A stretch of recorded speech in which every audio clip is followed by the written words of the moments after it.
Espace TV, le 22h.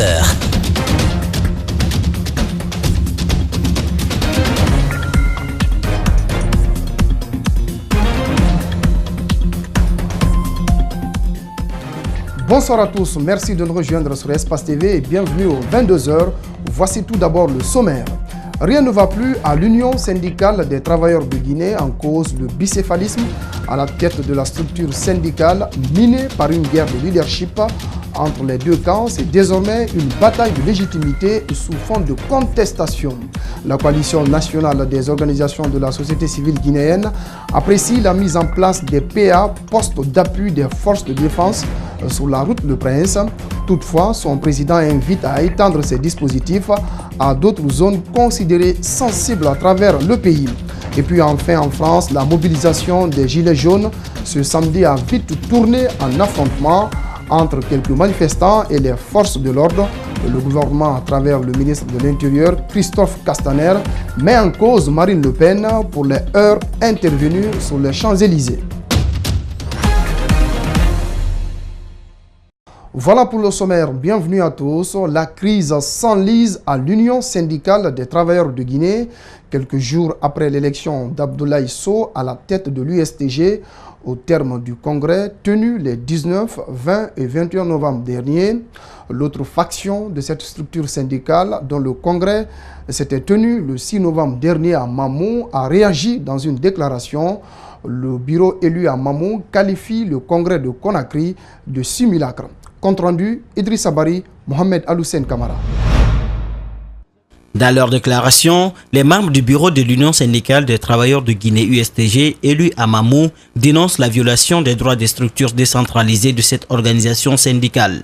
Concernant le congrès tenu récemment à Conakry, ces syndicalistes qualifient le bureau sortant de Louis Mbemba Souma de traîtrise.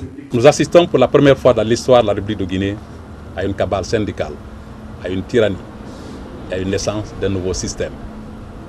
Personne n'ignorait cependant que les dysfonctionnements profonds qui minaient l'USTG depuis un semestre étaient la conséquence des mauvais leadership et un manque total de managers, car la tête qui voulait coûte que coûte se maintenir était devenue partisane.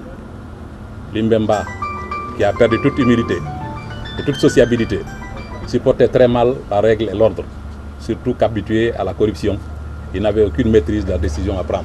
Les partisans du bureau dirigé par Abdoulaye Kamara précisent que les participants au congrès de Conakry ne sont pas des membres statutaires. Ils invitent les autorités à prendre les mesures nécessaires. Nous demandons donc à qui de droit de faire attention à ce hold-up et de prendre une action responsable pour établir la vérité dans cette institution, pour éviter le gâchis à l'USTG et sauver, alors qu'il est encore temps, l'honneur, l'éthique et le droit dans notre pays.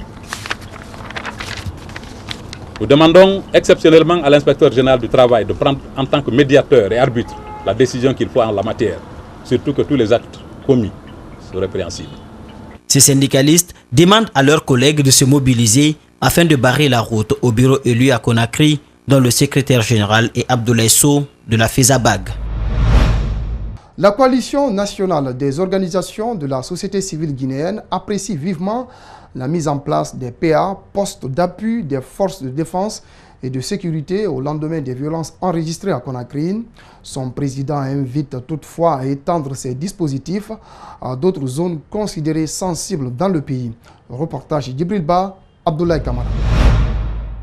La CONASOC sort de son silence et se prononce sur le déploiement des patrouilles mixtes pour lutter contre l'insécurité et le banditisme selon le gouvernement. Pour Mamadi Keïta, cela fait suite à de nombreux appels lancés par sa structure à l'endroit du gouvernement sur des violences enregistrées ça et là. Alors dès que j'ai vu venir cela, je me suis dit, j'ai demandé qu'on prenne des mesures et j'ai lancé un appel aux parents, aux autorités locales pour que des mesures soient prises. Parce que ce n'était pas un jour de ville morte, ni également un jour de marche. Une mesure qui pour l'instant minimise les incidents, note Keïta. Toutefois, il s'interroge sur la durée de cette opération. Le temps doit être déterminé parce que quand il y a la paix, il n'y a plus de raisons que effectivement ces patrouilles continuent éternellement. Il invite les autorités à une sensibilisation à tous les niveaux et faire savoir aux citoyens que ces mesures prises sont dans leur intérêt. elle n'empêche pas les citoyens qui passent ou les citoyens qui habitent là, si on ne les empêche pas de vivre en paix, il n'y a pas de problème. Parce que ce qui est très important, c'est comment sécuriser la vie des citoyens de leurs biens. Si ça peut nous amener dans ce contexte, moi je pense qu'il n'y a pas de problème. La CONASOC, dans la même lancée, appelle tous les acteurs de la vie sociopolitique à la retenue et d'éviter des propos de nature à déstabiliser la quiétude sociale.